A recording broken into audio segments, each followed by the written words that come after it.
ಎಲ್ಲರೂ ಹೇಗಿದ್ದೀರಾ? ಎಲ್ಲರೂ ಚೆನ್ನಾಗಿದ್ದೀರಾ ಅಂದ್ಕೊಂಡಿದ್ದೀನಿ. ನಾನು ಕೂಡ ಚೆನ್ನಾಗಿದ್ದೀನಿ. ಯಾರೆಲ್ಲ ಹೊಸದಾಗಿ ನನ್ನ ಚಾನಲನ್ನು ನೋಡ್ತಾ ಇದ್ದೀರಾ ಎಲ್ಲರೂ ಕೂಡ ಸಬ್ಸ್ಕ್ರೈಬ್ ಮಾಡ್ಕೊಳ್ಳಿ ನಮ್ಮ ಚಾನಲ್ನ, ಹಾಗೂ ಲೈಕ್ ಮಾಡಿ, ಶೇರ್ ಮಾಡಿ ಮತ್ತು ಕಮೆಂಟ್ ಮಾಡಿ. ಬನ್ನಿ, ಇವತ್ತು ನಾವು ವಿಡಿಯೋದಲ್ಲಿ ಒಂದು ಹೊಸ ವಿಚಾರವನ್ನು ತಿಳ್ಕೊಳ್ಳೋಣ. ಈಗ ಚಿಯಾ ಸೀಡ್ಸನ್ನು ಅದ್ರ ಬಗ್ಗೆ ತಿಳ್ಕೊಳ್ಳೋಣ. ಬನ್ನಿ, ಚಿಯಾ ಸೀಡ್ಸ್ ಎಷ್ಟು ಮುಖ್ಯವಾಗಿದೆ ಆರೋಗ್ಯಕ್ಕೆ, ಅದನ್ನು ಯಾವ ರೀತಿ ನಾವು ತಗೊಳ್ಬೇಕು ಅನ್ನೋದನ್ನು ನಾನು ತೋರಿಸ್ತೀನಿ. ಈಗ ಚಿಯಾ ಸೀಡನ್ನ ನೆನೆಯೋದಕ್ಕೆ ಹಾಕ್ಕೊಳ್ಳೋಣ. ಬನ್ನಿ ತೋರಿಸ್ತೀನಿ. ನೋಡಿ, ನಾನು ಇವಾಗ ಚಿಯಾ ಸೀಡ್ ತೊಗೊಂಡಿದ್ದೀನಿ. ಇದನ್ನು ನೆನೆಸ್ಬಿಟ್ಟು ಕುಡಿಯೋದಕ್ಕೆ ಅಂತ ಹೇಳಿ. ಇವಾಗ ಬನ್ನಿ ಇದನ್ನು ನೆನೆಯೋದಕ್ಕೆ ಇಟ್ಕೊಳ್ಳೋಣ. ನಾನು ಇಷ್ಟು ತಗೊಳ್ತೀನಿ. ಇದಿಷ್ಟು ತಗೊಂಡ್ರೆ ಸಾಕು, ಬೇಕಾದಷ್ಟು ದಿನಕ್ಕೆ ಇಷ್ಟನ್ನು ನಾವು ತಗೊಳ್ಬೇಕು. ಇದನ್ನು ನೆನೆಯೋದಕ್ಕೆ ಹಾಕ್ಕೊಳ್ಳೋಣ. ನೋಡಿ, ಇದಕ್ಕೆ ಹಾಕ್ಕೊಳ್ತೀನಿ. ಇವಾಗ ನಾನು ಇದಕ್ಕೆ ನೀರನ್ನು ಹಾಕ್ಕೊಳ್ತೀನಿ.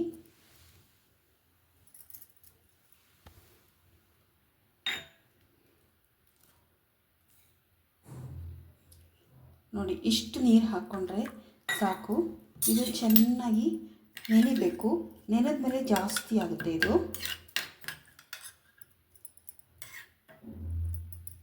ಈ ಥರ ನೆನೆಯೋದಕ್ಕೆ ಇಟ್ಕೊಳ್ಳೋಣ ಇದನ್ನು. ಇವಾಗ ನೋಡಿ, ನಾನು ಅರ್ಧ ಗಂಟೆಯಷ್ಟು ನೆನೆಸ್ಕೊಂಡಿದ್ದೀನಿ. ಅಷ್ಟು ನೆನೆಸ್ಕೊಳ್ಳಿ, ಅರ್ಧ ಗಂಟೆ ಇಡೀ ಏನಾಗಲ್ಲ. ಬೆಳಗ್ಗೆ ನೆನೆಯಕ್ಕೆ ಹಾಕ್ಬಿಟ್ರೆ ನೀವು ಕೆಲಸ ಎಲ್ಲ ಮುಗಿಯೋಷ್ಟಕ್ಕೆ ನೆನ್ಕೊಂಡಿರುತ್ತೆ ಇದು. ಆಮೇಲೆ ಇದನ್ನು ನೀರನ್ನು ಬೆರೆಸ್ಕೊಂಡು ಯಾವುದ್ರ ಜೊತೆಗೆ ಬೇಕಾದರೂ ಇದನ್ನು ತೊಗೊಳ್ಬೋದು. ಜ್ಯೂಸ್ ಜೊತೆಗೂ ಹಾಕ್ಕೊಳ್ಬೋದು. ನಾನು ಇದನ್ನು ಇವಾಗ ನೀರಿನ ಜೊತೆಗೆ ಮಿಕ್ಸ್ ಮಾಡಿ ತಗೊಳ್ತೀನಿ.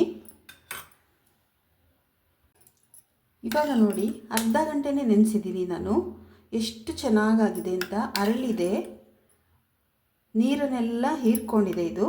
ಅದಕ್ಕೆ ಇದನ್ನು ಹಾಗೆಯೇ ಉಪಯೋಗಿಸ್ಬಾರ್ದು, ನೀರಿನ ಜೊತೆಗೇ ನೆನೆಸಿನೇ ಉಪಯೋಗಿಸ್ಕೊಳ್ಬೇಕು. ಕೆಲವರು ಫ್ರೂಟ್ ಸಲಾಡ್ ಮಾಡಬೇಕಾದ್ರೆ ಹಾಗೆ ಹಾಕ್ಕೊಂಡ್ಬಿಡ್ತಾರೆ, ನೆನ್ಕೊಳ್ಳುತ್ತೆ ಒಂದು 5 ನಿಮಿಷ ಅಂತ. ಬೇಡ, ಆ ಥರ ಮಾಡಬಾರ್ದು. ನೋಡಿ, ಈ ಥರ ನೆನೆಸ್ಕೋಬೇಕು. ನೋಡಿ ಎಷ್ಟು ಚೆನ್ನಾಗಿ ಕಾಣ್ತಾ ಇದೆ, ಎಷ್ಟು ನೆಂದಿದೆ ನೋಡಿ, ಎಷ್ಟೊಂದು ಅರಳಿದೆ ಅಂತ. ಈ ಥರ ಇದ್ದಾಗ ನಮಗೆ ಡೈಜೆಷನ್ ಚೆನ್ನಾಗಾಗುತ್ತೆ ಇದರಲ್ಲಿ. ಇದನ್ನು ಯಾವಾಗ ತೊಗೊಳ್ಬೇಕು ಅನ್ನೋದನ್ನು ಹೇಳ್ತೀನಿ ನಾನು. ಇವಾಗ ನೋಡಿ, ಒಂದು ಗ್ಲಾಸಷ್ಟು ನೀರು ಇಟ್ಕೊಂಡಿದ್ದೀನಿ. ಇಷ್ಟು ನೀರು ಇಟ್ಕೊಂಡಿದ್ದೀನಿ ನೋಡಿ. ಇವಾಗ ನಾನು ಇದಕ್ಕೆ ಇದನ್ನು ಹಾಕ್ಕೊಳ್ತೀನಿ. ನಮಗೆ ಎಷ್ಟು ಬೇಕಷ್ಟು ಹಾಕ್ಕೊಳ್ಬೋದು.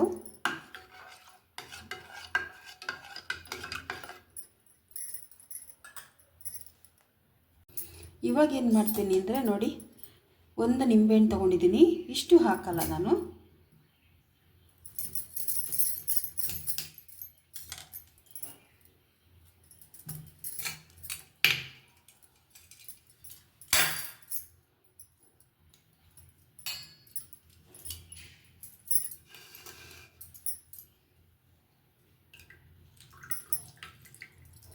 ನೋಡಿ, ಇಷ್ಟು ನಿಂಬೆಹಣ್ಣು ಹಾಕ್ಕೊಂಡ್ರೆ ಸಾಕು.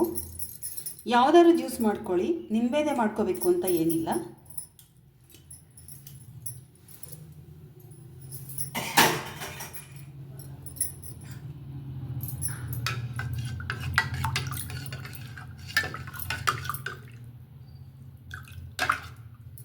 ಇನ್ನೂ ಬೇಕಾದರೆ ಇನ್ನೂ ಹಾಕ್ಕೊಳ್ಬೋದು, ಇನ್ನೊಂದು ಸ್ಪೂನು. ಇಲ್ಲಾಂದರೆ ಏನೂ ಸ್ವೀಟೇ ಬೇಡ ಅಂತ ಅನ್ನೋರು ಇದನ್ನು ಹೀಗೆ ಕುಡಿಬೋದು, ಏನೂ ಆಗಲ್ಲ, ಟೇಸ್ಟಾಗಿಯೇ ಇರುತ್ತೆ ಅಂಥೇಳಿ ನಾನು ಹಾಕಿಲ್ಲ, ಸಕ್ಕರೆನೇ ಹಾಕಿಲ್ಲ ಇದಕ್ಕೆ. ನೋಡಿ, ಸ್ವೀಟ್ ಇಲ್ಲದೆ ಕುಡಿಯೋಕ್ಕಾಗದೇ ಇಲ್ಲ ಅಂತ ಅಂದಾಗ ನೋಡಿ, 1 ಸ್ಪೂನಷ್ಟು ಬೇಕಾದರೆ ಹಾಕ್ಕೊಳ್ಳಿ, ಜಾಸ್ತಿ ಬೇಡ. ಇದೇನು ಒಟ್ಟಿಗೆ ನೀವು ಒಂದು ಸಲ ಕುಡಿಯಲ್ಲ, ಚಿಕ್ಕ ಗ್ಲಾಸ್ಗೆ ಹಾಕ್ಕೊಳ್ಳಿ ಸಾಕು. ನಾನು ನಿಮಗೆ ತೋರ್ಸೋಕ್ಕೆ ಅಂತೇಳಿ ದೊಡ್ಡ ಗ್ಲಾಸ್ಗೆ ಹಾಕ್ಕೊಂಡಿದ್ದೀನಿ. ಚಿಕ್ಕ ಗ್ಲಾಸಲ್ಲಿ ಹಾಕ್ಕೊಂಡು ಕುಡಿದ್ರೆ ಸಾಕಾಗುತ್ತೆ. ನೋಡಿ, ಚಿಯಾ ಸೀಡ್ಸು ತುಂಬ ಚಿಕ್ಕದಾಗಿರುತ್ತೆ, ಆದರೂ ಕೂಡ ಇದರ ಗುಣ ಮಾತ್ರ ಬಹಳ ದೊಡ್ಡದಾಗಿದೆ. ಬೆನಿಫಿಟ್ಸ್ ಮಾತ್ರ ತುಂಬಾ ಇದೆ ಇದರಿಂದ. ಇದನ್ನು ಯಾವಾಗ ಕುಡಿಬೇಕಂತಂದರೆ, ಯಾರಿಗೆ ಸಣ್ಣ ಆಗಬೇಕು ಅಂತ ಇರ್ತೀರಾ, ವೆಯ್ಟ್ ಲಾಸ್ ಆಗಬೇಕು ಅಂತ ಇರ್ತೀರಾ, ಅವರು ಇದನ್ನು ಬೆಳಗ್ಗೆ ಹೊತ್ತು ಕುಡಿಬೇಕು, ಹಾಲೊಟ್ಟೆಗೆ ಕುಡಿಬೇಕು. ಊಟ ಆದಮೇಲೆ ಕುಡಿಬೇಕಂತ ಅನಿಸಿದ್ರೆ ನಿಮಗೆ ತಕ್ಷಣ ಕುಡಿಬಾರ್ದು. ಒಂದು 2-3 ಗಂಟೆ ಬಿಟ್ಟು ಇದನ್ನು ಬೇಕಾದರೆ ಕುಡಿಬೋದು. ಅದರ ಜ್ಯೂಸ್ ಜೊತೆಗೂ ಕೂಡ ಇದನ್ನು ಹಾಕ್ಕೊಳ್ಬೋದು. ಜ್ಯೂಸ್ ಜೊತೆಗೆ ಹಾಕ್ಬೇಕಾದ್ರೆ ಏನು ಮಾಡ್ತಾರೆ ಕೆಲವರು ಏನು ಮಾಡ್ತಾರೆ, ಸಲಾಡಿಲ್ಲ ಹಾಗೆ ಹಾಕ್ತಾ ಇರ್ತಾರೆ. ಹಾಗೆ ಹಾಕಬೇಡಿ, ಯಾಕಂದರೆ ಇದು ತುಂಬಾ ನೀರು ಇಟ್ಕೊಳ್ಳುವಂಥ ಶಕ್ತಿ ಇದರಲ್ಲಿ ಇರೋದ್ರಿಂದ ನಾವು ಇದನ್ನು ಆ ರೀತಿ ಹಾಕ್ಕೊಂಡು ತಿಂದಾಗ ನಮ್ಮಲ್ಲಿರುವಂತಹ ವಾಟರ್ನೆಲ್ಲ ಎಳ್ಕೊಳುತ್ತೆ. ಅದು ಒಳಗಡೆ ಹೋಗಿ ಚೆನ್ನಾಗಿ ನೆನೆಯುತ್ತೆ. ಆವಾಗ ನಮಗೆ ನೀರು ಕಡಿಮೆ ಆಗುತ್ತೆ. ಅದರಿಂದ ಏನು ಮಾಡಬೇಕಂದ್ರೆ ನಾವು ಮೊದಲೇ ನೆನೆಸಿ ತಗೊಳ್ಳೋದ್ರಿಂದ ತುಂಬಾ ಒಳ್ಳೆಯದು. ಇದು ಹೃದಯದ ಆರೋಗ್ಯಕ್ಕೂ ಕೂಡ ಒಳ್ಳೆಯದು. ತುಂಬ ಫೈಬರ್ ಇದೆ. ಅಷ್ಟೇ ಅಲ್ಲ, ಒಮೇಗಾ ಇದೆ. ಒಮೇಗಾ ಗುಡ್ ಫ್ಯಾಟ್ ಇದೆ ಇದರಲ್ಲಿ. ಗುಡ್ ಫ್ಯಾಟ್ ಇರೋದ್ರಿಂದ ಹೃದಯದ ಆರೋಗ್ಯಕ್ಕೆ ತುಂಬಾ ಒಳ್ಳೆಯದು. ಅಷ್ಟೇ ಅಲ್ಲ, ಇದರಿಂದ ಇನ್ನೂ ಬಹಳಷ್ಟು ಬೆನಿಫಿಟ್ ಇದೆ. ಏನಾದರೂ ಅಕಸ್ಮಾತು ಮಲಬದ್ಧತೆ ಅದೇನಾದ್ರು ನಿಮಗೆ ಸಮಸ್ಯೆ ಇದ್ದಾಗ ರಾತ್ರಿ ಹೊತ್ತು ಕುಡೀರಿ. ರಾತ್ರಿ ಹೊತ್ತು ಅಂತ ಅಂದರೆ ನೀವು ರಾತ್ರಿ ತಿಂಡಿ ಊಟ ಎಲ್ಲ ತಿಂದು ಕುಡಿಯೋಕ್ಕೆ ಹೋಗಬೇಡಿ. ಎಲ್ಲ ಮುಗಿಸ್ಕೊಂಡಿರಿ, ಸಂಜೆ ಎಲ್ಲ ಮುಗಿಸ್ಕೊಂಡಿರಿ ಊಟ ತಿಂಡಿ ಎಲ್ಲ. ರಾತ್ರಿ ಇದನ್ನು ಕುಡಿದು ಮಲಗ್ಬೋದು, ಏನೂ ಆಗಲ್ಲ. ಇದಕ್ಕೆ ಸ್ವೀಟ್ ಇಲ್ಲದೇನೂ ಕುಡಿಬೋದು. ಸ್ವೀಟ್ ಬೇಕೇ ಬೇಕು ಅಂತ ಅನ್ನೋರು ಏನು ಮಾಡಿ ಅಂತಂದರೆ ಬೆಲ್ಲ ಹಾಕ್ಕೊಳ್ಳಿ. ಯಾವ ಸ್ವೀಟನ್ನು ನಾವು ತಗೊಳ್ಳಲ್ಲ, ಆ ರೀತಿ ನಮ್ಮ ಶರೀರ ಪ್ರಕೃತಿ ಇದೆ ಅಂತ ಅನಿಸಿದರೆ ಏನೂ ಹಾಕ್ಕೊಳ್ಬೇಡಿ, ಹಾಗೆ ಕುಡೀರಿ. ನಾನು ಇದಕ್ಕೆ ನಿಂಬೆಹಣ್ಣು ಹಾಕಿದ್ದೀನಿ.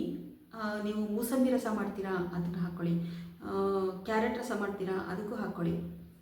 ಆಮೇಲೆ ಕಿತ್ತಳೆಹಣ್ಣು, ಯಾವುದೇ ಫ್ರೂಟ್ಸ್ ಆಗಲಿ ಜ್ಯೂಸ್ ಮಾಡಿದಾಗ ನೀವು ಇದನ್ನು ನೆನೆಸ್ಬಿಟ್ಟು 1 ಸ್ಪೂನು ಹಾಕ್ಕೊಂಡು ಕುಡೀರಿ. ಇದು ಏನಾಗುತ್ತೆ ಅಂದರೆ ಕರಳಲ್ಲಿರುವಂತಹ ಬ್ಯಾಡ್ ಬ್ಯಾಕ್ಟೀರಿಯಾಗಳಿಗೆ ವಿರುದ್ಧವಾಗಿ ಕೆಲಸ ಮಾಡುತ್ತೆ. ಆವಾಗ ಏನಾಗುತ್ತೆ, ನಮ್ಮ ಕರುಳಿನ ಆರೋಗ್ಯ ಚೆನ್ನಾಗಿರುತ್ತೆ. ಕರುಳಿನ ಆರೋಗ್ಯ ಚೆನ್ನಾಗಿತ್ತು ಅಂತ ಹೇಳಿದಾಗ ನಾವು ಟೋಟಲಿ ನಮ್ಮ ಆರೋಗ್ಯ ಎಲ್ಲ ಚೆನ್ನಾಗಿರುತ್ತೆ ಅಂತ ಅರ್ಥ. ಯಾಕೆಂದರೆ ಕರುಳಿನಲ್ಲೇ ಪ್ರತಿಯೊಂದು ಕೂಡ ಹುಟ್ಟೋದು, ಕಾಯಿಲೆಗಳು ಹುಟ್ಟೋದು ಅಲ್ಲಿಂದನೇ. ಅದರಿಂದ ಏನು ಮಾಡಬೇಕಂದ್ರೆ ನಾವು ಕರುಳನ್ನು ಚೆನ್ನಾಗಿ ಇಟ್ಕೊಳ್ಬೇಕು. ಅದಕ್ಕೆ ಈ ಥರದನ್ನೆಲ್ಲ ನಾವು ಬಳಸ್ತಾ ಇರಬೇಕು. ನೋಡಿ, ಬಾರ್ಲಿ ಗಂಜಿ ಬಳಸ್ತೀನಿ ನಾನು, ರಾಗಿ ಗಂಜಿ ಕುಡಿತೀನಿ. ರಾಗಿ ಗಂಜಿ ಆಗಲಿ ಅದಕ್ಕೆ ಏನೂ ಹಾಕ್ಕೊಳ್ಳಲ್ಲ, ನಾನು ಹಾಗೆ ಕುಡಿತಾ ಇರ್ತೀನಿ. ಬಾರ್ಲಿ ಗಂಜಿ ಕೂಡ ಅಷ್ಟೇ, ಅದನ್ನು ಕಾಯಿಸಿ ಇಟ್ಬಿಟ್ಟು ಆರಿಸ್ಬಿಟ್ಟು ನೀರು ಕೊಡ್ದಂಗೆ, ನೀರು ಬೇಕನ್ಸಿದ್ರೆ 1 ಗ್ಲಾಸ್ ಅದನ್ನು ತೊಗೊಂಡು ಕುಡಿಯೋದು, ಆ ರೀತಿ ಮಾಡ್ತೀನಿ. ಹೀಗೆಲ್ಲ ಮಾಡಿದಾಗ ನಮ್ಮ ಕರಳಿನಲ್ಲಿ ಇರುವಂತಹ ಬ್ಯಾಡ್ ಬ್ಯಾಕ್ಟೀರಿಯಾಗಳೆಲ್ಲ ಹೋಗುತ್ತೆ.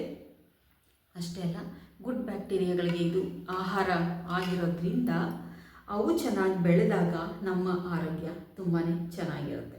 ಯಾವುದೇ ಊಟ ತಿಂದರೂ ಚೆನ್ನಾಗಿ ಡೈಜೆಸ್ಟ್ ಆಗುತ್ತೆ. ಅದರಿಂದ ಇದನ್ನು ಎಲ್ಲರೂ ಕೂಡ ಬಳಸೋಣ. ಈಗೆಲ್ಲರೂ ಬಳಸ್ತಾ ಇದ್ದಾರೆ, ಬಹಳಷ್ಟು ಜನ ಬಳಸ್ತಾರೆ. ಏನಕ್ಕೆ ಅಂದರೆ ವೆಯ್ಟ್ ಲಾಸ್ಗೆ ಬಳಸ್ತಾರೆ ಇದನ್ನು. ನೋಡಿ, ಇದನ್ನು ಬಳಸಬೇಕು, ಪ್ರತಿಯೊಬ್ಬರು ಬಳಸಿ, ಏನೂ ಆಗಲ್ಲ, ಎಲ್ಲರಿಗೂ ಆಗುತ್ತೆ, ಎಲ್ಲ ಶರೀರ ಪ್ರಕೃತಿಯವ್ರಿಗೂ ಆಗುತ್ತೆ ಇದು. ಆದರೆ ಇದನ್ನು ಬಳಸೋವಾಗ ಮಾತ್ರ ಚೆನ್ನಾಗಿ ನೆನೆಸ್ಬಿಟ್ಟು ಬಳಸಿ. ಕಡಿಮೆ ಎಲ್ಲ ನೆನೆಸ್ಬಿಟ್ಟು ಬಳಸ್ಬೇಡಿ, ಚೆನ್ನಾಗಿ ನೆನೆಸಿ. ಒಂದು 5 ನಿಮಿಷ ಹಾಕಿದ್ರೆ ಸಾಕು, ನೆನೆಯುತ್ತೆ ಅಂತಾರೆ. ಇಲ್ಲ, ನಾನು 5 ನಿಮಿಷ ನೆನೆಸಲ್ಲ. ನಾನು ಹಾಗೆ ಬಹಳ ಹೊತ್ತಾಯಿತು ಹಾಕ್ಬಿಟ್ಟು ಬೇರೆ ಎಲ್ಲ ಕೆಲಸಗಳು ಮಾಡ್ಕೊಳ್ತಾ ಇದ್ದೆ. ಅಷ್ಟೊತ್ತಿಗೆ ಇದು ನೆನ್ಕೊಂಡಿತ್ತು ಕಾಳೆಲ್ಲ.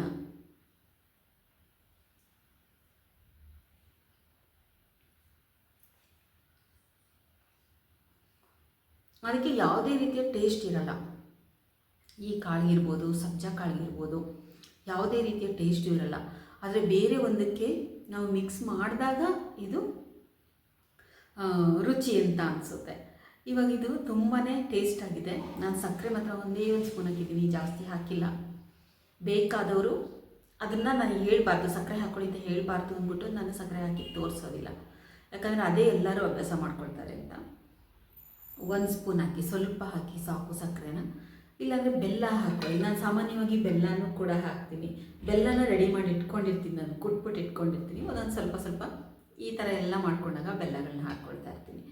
ನೋಡಿ, ಚಿಯಾ ಸೀಡ್ಸಿಂದ ಎಷ್ಟೊಂದು ಉಪಯೋಗ ಇದೆ ಅಂತ. ತುಂಬಾ ಇದರಲ್ಲಿ ಗುಡ್ ಕೊಲೆಸ್ಟ್ರಾಲ್ ಜಾಸ್ತಿ ಇರೋದ್ರಿಂದ ನಮಗೆ ಬಹಳನೇ ಆರೋಗ್ಯಕ್ಕೆ ಒಳ್ಳೆಯದು. ಫೈಬರ್ ಇದೆ, ತುಂಬ ಫೈಬರ್ ಇರೋದ್ರಿಂದನೇ ನಮಗೆ ಶುಗರ್ ಕಂಟ್ರೋಲ್ ಆಗುತ್ತೆ. ಅಷ್ಟೇ ಅಲ್ಲ, ಹಾರ್ಟ್ ಚೆನ್ನಾಗಿರುತ್ತೆ. ಹಾರ್ಟ್ಗೂ ಕೂಡ ಅಷ್ಟೇ ನಾರಿನಾಂಶ ಇರುವಂತಹದ್ದೇ ಬೇಕು. ಇದು ತುಂಬ ನಾರಿನಾಂಶದಿಂದ ಕೂಡಿರುವಂಥದ್ದು. ನೀವು ಯಾರಾದರೂ ಬಳಸಿದರೆ ಕಮೆಂಟ್ ಮಾಡಿ. ನಾನಂತೂ ಬಳಸ್ತಾ ಇರ್ತೀನಿ, ಇದನ್ನು ಯಾವಾಗಲೂ ಬಳಸ್ತಾ ಇರ್ತೀನಿ. ವಾರದಲ್ಲಿ 3 ಸಲ ಎಲ್ಲ ಥರ ಒಂದು ಆರೋಗ್ಯದ ಬಗ್ಗೆ ಏನೇನು ನಾನು ಹೇಳ್ತಾ ಇರ್ತೀನಿ ಅದನ್ನೆಲ್ಲ ವಾರಕ್ಕೆ 3 ಸಲ ಆದರೂ ನಾನು ತಗೊಂಡಿರ್ತೀನಿ. ಯಾಕಂದರೆ ನಾವು ಚೆನ್ನಾಗಿರಬೇಕು ಅಂತ ಅಷ್ಟೇ, ಪ್ರತಿಯೊಬ್ಬರ ಆರೋಗ್ಯ ಕೂಡ ಚೆನ್ನಾಗಿರಬೇಕು. ಅದಕ್ಕೆ ಏನು ಮಾಡಬೇಕಂದ್ರೆ ಈ ರೀತಿ ಅಡುಗೆ ಮನೆಯಲ್ಲಿ ಪ್ರತಿಯೊಂದನ್ನು ಹುಡುಕ್ತಾ ಇರಬೇಕು. ಯಾವುದು ಇದು ತಿಂದರೆ ಹೇಗೆ, ಇದು ತಿಂದರೆ ಹೇಗೆ ಅಂತ. ಇವಾಗ ಬಹಳನೇ ಹೇಳ್ತಾ ಇದ್ದಾರೆ ಹೃದಯದ ಆರೋಗ್ಯವನ್ನು ಕಾಪಾಡ್ಕೊಳ್ಳಿ ಅಂತ. ಏನೇನು ಸಿಗುತ್ತೆ, ನಿಂಬೆಹಣ್ಣು ಬಳಸಿ. ನಿಂಬೆಹಣ್ಣಿಂದ ಕೂಡ ನಮ್ಮ ಹಾರ್ಟ್ ಚೆನ್ನಾಗಿರುತ್ತೆ. ಅಷ್ಟೇ ಅಲ್ಲ, ಶುಂಠಿ ರಸ ಕುಡೀರಿ. ಇದಕ್ಕೇನು ಮಾಡೋದು ಅಂತಂದರೆ ಸ್ವಲ್ಪ ಶುಂಠಿ ರಸ ಎಲ್ಲನೂ ಹಾಕಿ, ಇದು ಪುದೀನ ಶುಂಠಿ ಎಲ್ಲನೂ ಹಾಕಿ ಮಿಕ್ಸ್ ಮಾಡಿ ಅದ್ರ ರಸಕ್ಕೂ ಕೂಡ ಇದನ್ನು ಹಾಕ್ಕೊಳ್ಬೋದು. ಸ್ವಲ್ಪ ಬೆಲ್ಲ ಹಾಕ್ಬಿಟ್ಟು ಅದಕ್ಕೆ ಹಾಕಿ ಕುಡಿದ್ರು ಕೂಡ ಅದು ಕೂಡ ಚೆನ್ನಾಗಿರುತ್ತೆ. ಇವತ್ತಿನ ವಿಡಿಯೋ ನಿಮಗೆಲ್ಲ ಇಷ್ಟ ಆಗಿದೆ ಅಂತ ತಿಳ್ಕೊಂಡಿದ್ದೀನಿ. ಇದು ಹೆಲ್ತ್ ಟಿಪ್ಸ್. ಇದು ನಾವು ಚಿಕ್ಕದಾದಂತಹ ಈ ಥರ ವಿಚಾರಗಳನ್ನೆಲ್ಲ ತಿಳ್ಕೊಂಡ್ರೆ ನಮ್ಮ ಆರೋಗ್ಯ ತುಂಬಾ ಚೆನ್ನಾಗಿರುತ್ತೆ. ಈ ಥರ ಫೈಬರ್ ಇರುವಂಥದ್ದನ್ನು ಹೆಚ್ಚಿಗೆ ತಗೊಳ್ಳಿ. ಇವಾಗ ಫೈಬರ್ ಜಾಸ್ತಿ ಬೇಕಾಗಿದೆ ಮನುಷ್ಯನಿಗೆ. ಇವಾಗ ಫೈಬರ್ ತಗೊಳ್ಳೋದ್ರಿಂದ ಒಳ್ಳೆಯದು. ಇದರಲ್ಲಿ ತುಂಬಾ ಫೈಬರ್ ಅಂಶ ಇರೋದ್ರಿಂದ, ಗುಡ್ ಕೊಲೆಸ್ಟ್ರಾಲ್ ಇರೋದ್ರಿಂದ ನಮಗೆ ಎಲ್ಲ ರೀತಿಯಿಂದ ಬೆನಿಫಿಟ್ ಇದೆ. ತುಂಬಾ ಆರೋಗ್ಯದ ಲಾಭಗಳನ್ನು ಹೊಂದಿದೆ. ಇದು ಮೂರ್ತಿ ಚಿಕ್ಕದಾದರೂ ಕೀರ್ತಿ ದೊಡ್ಡದು ಅಂತಲೇ ಹೇಳ್ಬೋದು. ಚಿಯಾ ಸೀಡ್ಸು ಎಷ್ಟು ಚಿಕ್ಕ ಇರುತ್ತೆ ಅಂದರೆ ಇದು ನಮ್ಮ ದೇಶದಲ್ಲ, ಹೊರಗಡೆ ದೇಶದ್ದು. ಸಬ್ಜಾ ಸೀಡ್ಸು ನಮ್ಮ ದೇಶದ್ದು. ಅದರಲ್ಲಿ ಸ್ವಲ್ಪ ಕ್ವಾಂಟಿಟಿ ಕಡಿಮೆ ಇದೆ ಅಂತ ಹೇಳ್ತಾರೆ, ಅದು ಕೂಡ ಒಳ್ಳೆಯದೇ. ಅದನ್ನು ಕೂಡ ತೋರಿಸಿದ್ದೆ ನಾನು ನಿಮಗೆ. ಯಾರೆಲ್ಲ ಈ ವಿಡಿಯೋನ ನೋಡ್ತಾ ಇದ್ದೀರಾ ಅವ್ರಿಗೆಲ್ಲ ನನ್ನ ತುಂಬು ಹೃದಯದ ಧನ್ಯವಾದಗಳು. ಮತ್ತೆ ಇನ್ನೊಂದು ಹೊಸ ವಿಡಿಯೋದೊಂದಿಗೆ ಬರ್ತೀನಿ. ಅಲ್ಲಿವರೆಗೂ ಕೂಡ ಆರಾಮಾಗಿರಿ, ನಗ್ತಾ ಇರಿ, ಖುಷಿಯಾಗಿರಿ.